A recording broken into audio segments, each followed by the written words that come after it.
छोरी हो जाए तो ये तो नाथद्वारा वाले श्री जी बाबा की कृपा और सांवरिया सेठ की कृपा, क्योंकि वो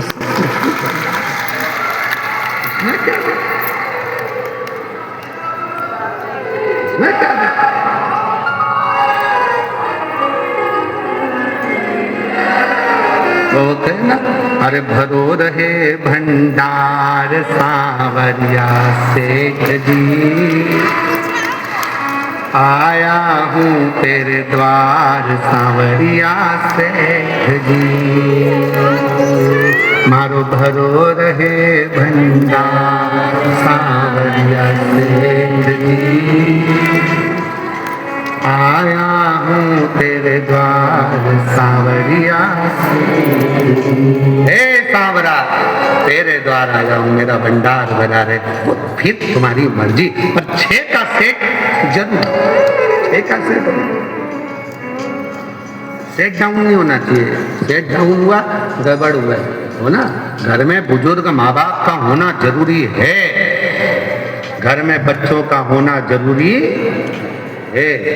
और मेरा नवयुवक बेटा बहुओं से निवेदन है, तुम कुरकुरे खरीद के लाओ बच्चों के लिए, तो बुढ़ों के लिए भी लाओ। क्यों? याद रखना, बच्चा और बूढ़ा एक समान होता है। बच्चों को जैसे खाने की ललकता रहती है, बुढ़ापे में बूढ़े व्यक्ति को भी खाने की ललकता रहती है। उसको भी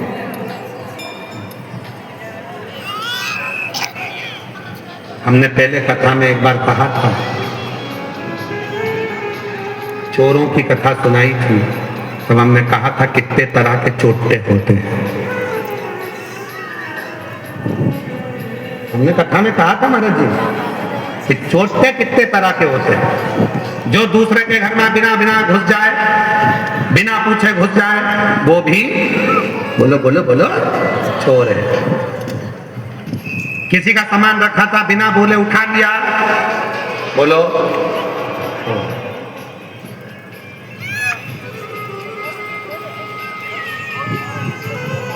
वो भी चोर। किसी का सामान उठा कर ले गए, बोलो उसमें हमने एक चोर का वर्णन करा था। बाजार गया, आइसक्रीम खरीद के लाया, पिज्जा खरीद के लाया, कुरकुरा खरीद के लाया, चुपचाप से लाके अपनी पत्नी को खिला दिया और नीचे माँ बाप बैठे रहे, उनको नहीं दिया तो चोटे कहलाओगे। वो भी चोर हो जो माँ बाप से छुपाकर पत्नी और पति दोनों खा गए, अपने बच्चों को खिला दिया, तो भी तुम चोर कहलाओगे। इसलिए निवेदन है, बच्चों के लिए कुछ लेकर आना तो घर के बुजुर्गों के लिए भी जरूर लेकर आना। 2 पुड़िया बनवा लो, भले ऊपर के लिए 20 रुपए की, नीचे के लिए 10 रुपए की, लाओ तो माँ बाप को देव, तो माता पिता को कुछ देव, तो चोर नहीं कहलाओ। और मुझे ऐसा लगता है तुम में कई चोटे बैठे, ऐसा नहीं है कि चोटे नहीं। तो माँ बाप को बिना दिए चुपचाप से, भले पत्नी को घुमाने ले जा रहे हो, मोटरसाइकिल से अपना भीलवाड़ा घुमाओ, मना नहीं है, अच्छे अच्छे होटल में जाओ, मना नहीं है, पर दोनों जब वहां पर से कुछ खा कर आओ तो आते समय अपनी बुजुर्ग माँ के लिए, अपने बुजुर्ग पापा के लिए थोड़ा सा बंधवा कर लेकर आओ। तो हम तुमको चोट्टा नहीं कहेंगे। अगली बार कथा करने आएंगे तो हम तुमको चोट्टा नहीं बोलेंगे, पक्का। पर चोट्टा जब तक कहेंगे जब तक तुम बाजार में गोलगप्पा खाने का, पानी बतासा खाने का, और वो बड़े प्रेम से तुमको खिला रहा है, और वो गोलगप्पा वाला भी इतने स्नेह से खिला रहा है। अब तुमको मालूम तक नहीं कि गोलगप्पा वाले को खुजली की बीमारी है।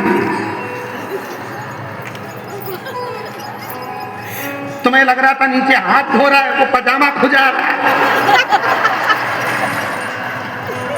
और दिया गोलगप्पा भर भर के पानी, और पत्नी सिर पे पल्लू लेके बोले इतना अच्छा पानी तो कहीं नहीं मिला, क्योंकि इतनी जोरदार खुजली किसी को नहीं हुई।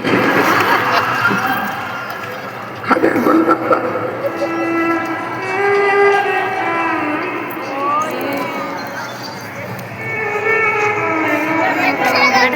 किसी किसी पानी बतासे वाले को सर्दी भी होती है। ऐसा नहीं, सर्दी कितने का दूँ? कितने 10 रुपए का?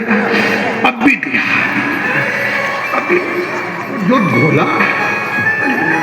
लो मैडम, लो मैडम, ऐसी जोरदार मुंडा खोल खोल के खा रही जैसे सुरसा हनुमान जी को निगल मार।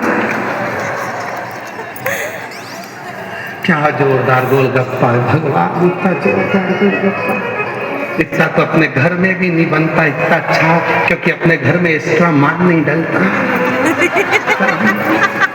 इतना अच्छा नहीं।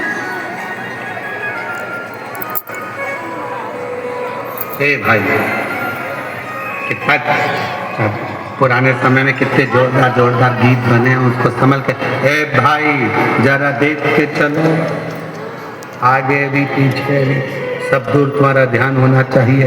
शिव कथा कर रही है, बच्चों को खिलाने ले जा रहे हो, पत्नी को खिलाने ले जा रहे हो, भले माँ बाप को लेकर नहीं जा रहे, और थोड़ा सा अपने माता पिता के लिए बुढ़ापे में उनको भी खाने का शौक होता है, थोड़ा सा उनके लिए, उनके लिए। मम्मा आज हम होटल गए थे ना, वहां से आपके लिए लेकर खुश हो, दुआ दे।